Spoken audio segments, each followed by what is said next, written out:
Let's resume where we left off the previous time.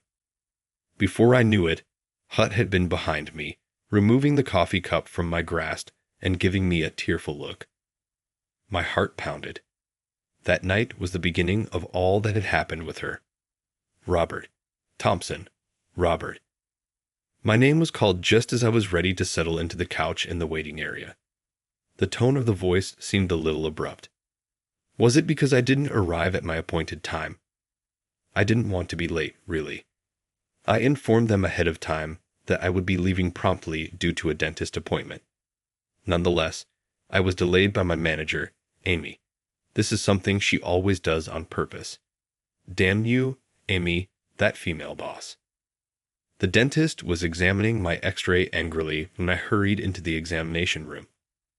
"It's not a cavity," he declared. I exclaimed in shock as I sat in the examination chair. "Your toothache is caused by clenching. Not only do you grind your teeth while you sleep, but you also clench your teeth involuntarily all the time. Are you experiencing any stress at work?" He was right on the money. "I'll give you some painkillers again, but be aware and try not to clench your teeth."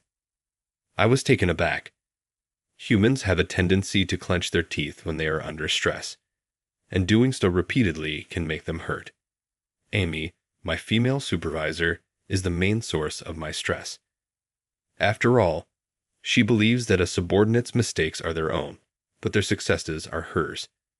She nitpicks all the time and gets upset if things don't go her way. She is skilled at making disparaging comments to subordinates. She doesn't like the possibility that the boss is to blame for my toothache. Near my office, in a 27-story, mixed-use building, was the dentist's office on the 3rd floor. I planned to eat dinner in the basement food court after completing my checkup shortly after 7:30 p.m. and waiting for the elevator. Unusually, when the descending elevator arrived, nobody else was there. "Is the 1st floor okay for you?" The response to my request to see the basement floor was a straightforward yes. She most likely works for a business that occupies this structure. It was not the first time we had used the elevator together. She is incredibly beautiful. I mean, absolutely amazing. The open button allowing everyone to get on and off is always held by her at the control panel, and she rapidly presses the close button before leaving. I had given her the nickname Elevator Lady in private, and I always looked forward to seeing her in the elevator.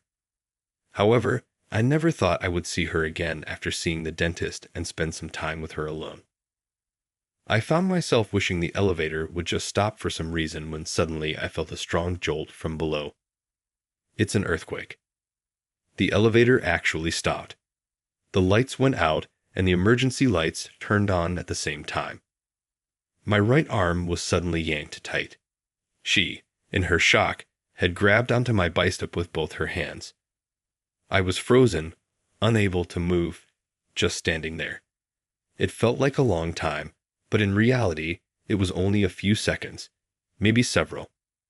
Then the elevator began moving again, stopping at the nearest floor, and the doors opened. "It's okay now. Let's get out." She quickly let go of my arm. Then, blushing, she said, "Oh, I'm sorry," and gave a nod. We both exited the elevator side by side. She nodded again and began to walk away. "Excuse me," before I could think, I had called out to her. She stopped and looked back at me. I said, if you'd like, maybe we could grab a meal together." She looked puzzled and tilted her head. "You know, since we both got scared, but I guess that's a bit forward, isn't it?" I felt like I was about to burst into flames. I've never tried picking up anyone before. "Do you think the restaurants are still open after that quake?" And so we headed to the underground food court. The places were still operating as usual. Wanting to impress, I chose an upscale-looking sushi restaurant. "I'm sorry about earlier," Hut said. "For what?" "For grabbing onto your arm." "Don't worry about it. It's not a big deal," I replied. She continued a little shyly with a smile on her face. "It's been a while since I did that. I used to do it all the time as a kid. I would just cling on to anyone without thinking. But when I was 6 or 7, I got separated from my parents at a fair. I thought I was holding onto my dad's pants in the crowd, but it turned out to be a stranger.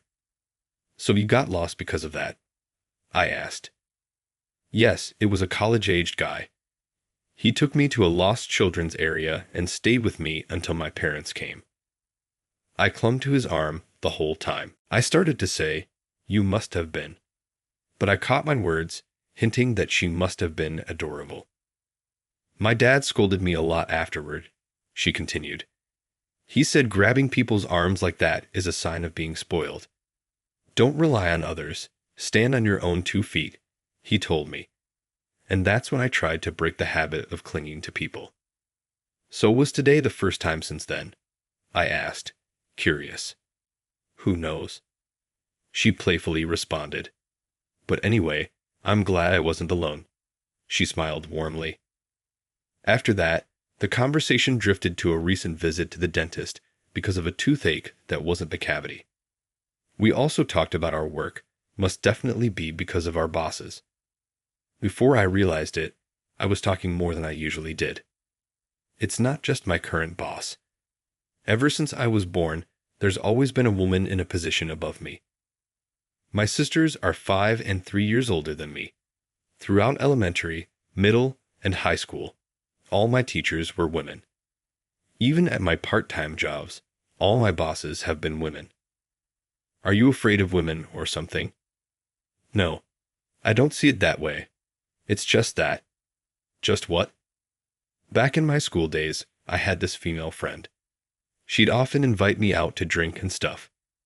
I'd get my hopes up, thinking something might happen, but in the end, she'd say something like, "You are just a safe bet to me."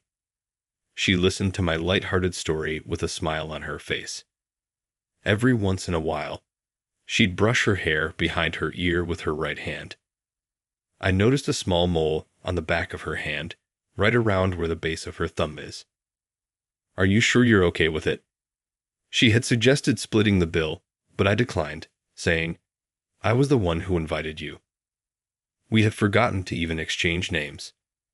I couldn't tell her that I'd seen her around before. Thank you so much for today and for treating me to dinner. No problem. Thank you too. She walked toward the train station, looking back at me and waving 2 or 3 times. Each time, I wanted to call out to her. I wanted to stop her and exchange contact details, but I thought maybe I'd be bothering her or she might reject me. With those thoughts, I couldn't muster the courage to speak up. Waving back was all I could manage. Anyway, I'll see her again in the elevator like always. I reassured myself internally. As I watched her leave, I realized I was clenching my teeth. Simultaneously, the words of my dentist echoed in my mind. Be conscious not to clench your teeth. From then on, with a strong desire to meet her again, I'd find reasons to slip out of work and head to that building next to our office. But for some reason, I never bumped into her in the elevator again. Then one day, "Hey, Robert," while I was working on an urgent task at my desk, I was called by the laid-back voice of Amy. When I reached her office, she handed me a notice of my job reassignment. You're being transferred to our subsidiary. Look, it's that underperforming company.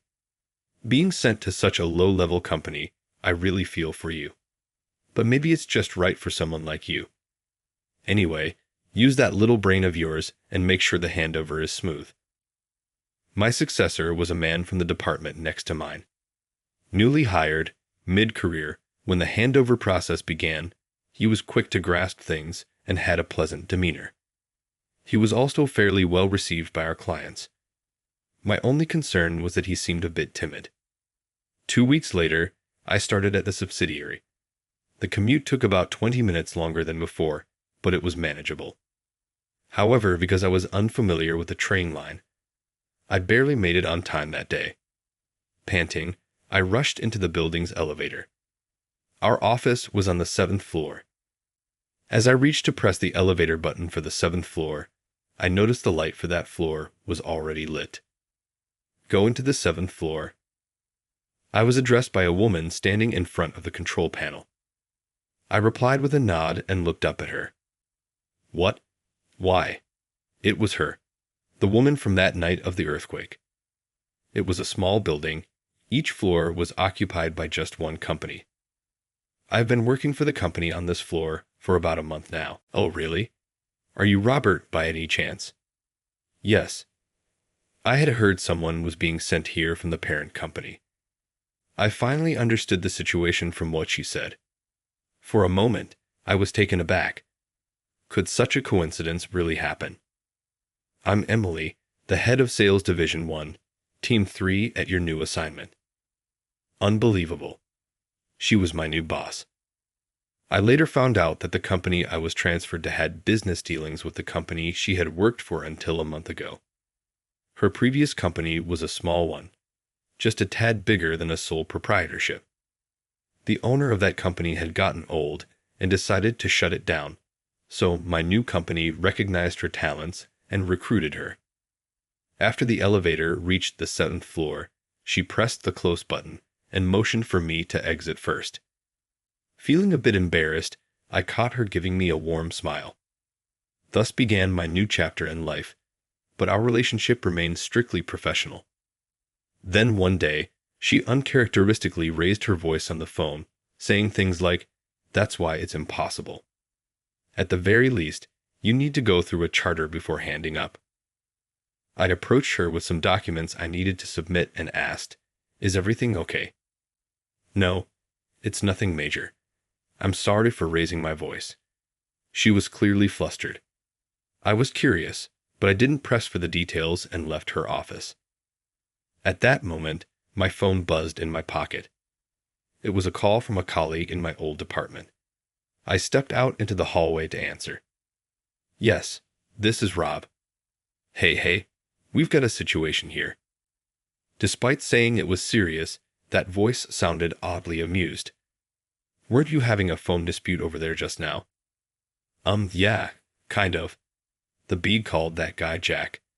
He up and quit the company. Jack was my successor, and I was concerned about his timid nature. So the boss lady is fuming, yelling, "What's going on? How can he be so irresponsible? Doesn't anyone know? Guess it's your fault, huh?" It was the first I'd heard that Jack had become the boss's target. He took over right from me. I genuinely felt bad for him, but as I was wondering why the boss had called in the first place, my former colleague explained. "Since he left so suddenly, we don't have anyone to fill this spot. They tried to bring you back here for the time being, but you turned them down flat. Amy is steaming mad right now." It all clicked, and I went back into the room. Our eyes met. I felt the need to thank her and gave a nod of appreciation. It didn't take me long to adjust to the new workplace, perhaps due to the absence of the previous stressors. Even my toothaches ceased to bother me.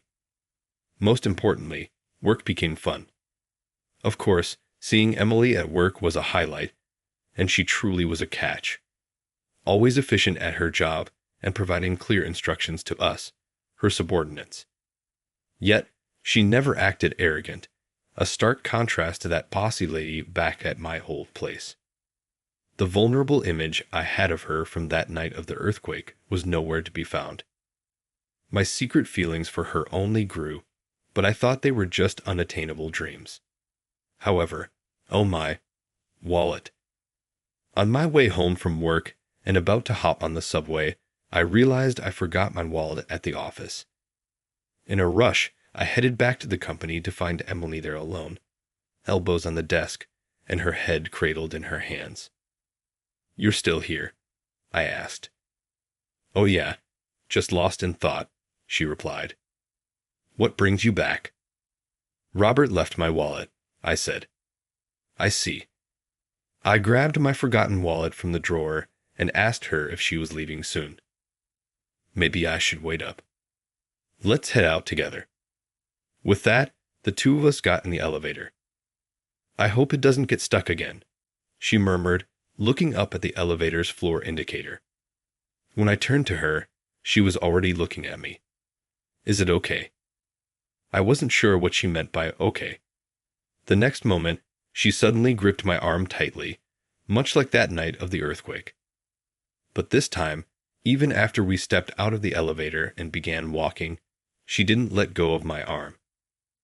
My previous company was a small place. I was persuaded to join this one, but being a manager and leading people, it's quite a challenge. It seems that even she, who always appears confident at work, feels the pressure. How about grabbing some dinner? I suggested. I was thinking the same, but I have two conditions. Suddenly, she let go of my arm and took on a serious demeanor, just like at work. What are they? We'll split the bill. Okay. No sushi places. Got it. She shrugged and let out a soft chuckle. Actually, I'm not a fan of raw fish, she added. So you pushed yourself that other night? I asked. Yes, I thought. Why not? You treated me after all. We both laughed heartily. As we laughed, she grabbed my arm again, resting her head on my shoulder. She chose a barbecue place near the station. A man and a woman, just the two of us, at a barbecue joint. My heart raced, but she seemed completely unbothered. First, we toasted with draft beers. I glanced at her right hand as she held her mug. I was staring at a mole near the base of her thumb on the back of her hand. What? She noticed where I was looking and seemed puzzled. Oh, that mole on your hand. Yeah, I've been self-conscious about it before. What about the mole? I asked. Well, actually, me too, I said, showing her the palm of my left hand. Look, right here. Oh my, she said. On the palm of my left hand, I also had a mole near the base of my thumb.